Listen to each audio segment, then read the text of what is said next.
En lep nepremičninski pozdrav vsem skupaj v novem Nepremičninku, to aktualne novice in novosti iz sveta nepremičnin. Danes sem z vami Mojca in danes bi rada z vami delila pomembno novico za vse tiste, ki oddajate svoje nepremičnine v najem. Do konca meseca je potrebno oddati napoved za odmero davka, pa vam bom kar prebrala. Napovedovanje dohodkov iz oddajanja premoženja v najem, napoved, torej kdo vloži napoved, napoved vloži zavezanec, ki oddaja premično ali nepremično premoženje v najem fizičnim osebam. Kdaj zavezanec mora dohodke dosežene z oddajanjem premoženja v najem napovedati do 28. februarja tekočega leta za preteklo leto. Torej oddajamo za lansko leto. Letos ima februar 29 dni, teda po vsej verjetnosti velja tudi do 29.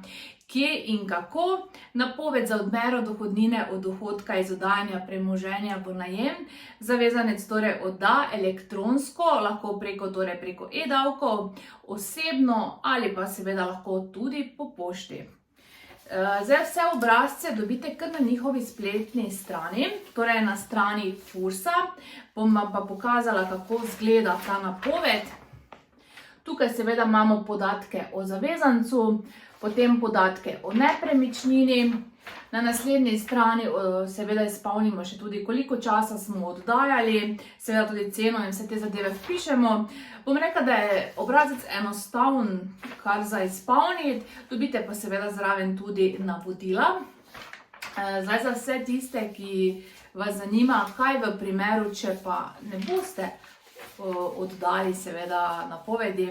Zdaj sankcije so z globo od 250 do 400 evrov se kaznuje za prekršek posameznik, če v nasprotju z zakonom ne vloži torej davčne napovedi. Z globo od 400 do 5000 evrov pa se kaznuje za prekršek posameznik, če v davčni napovedi navede neresnične ali nepravilne podatke.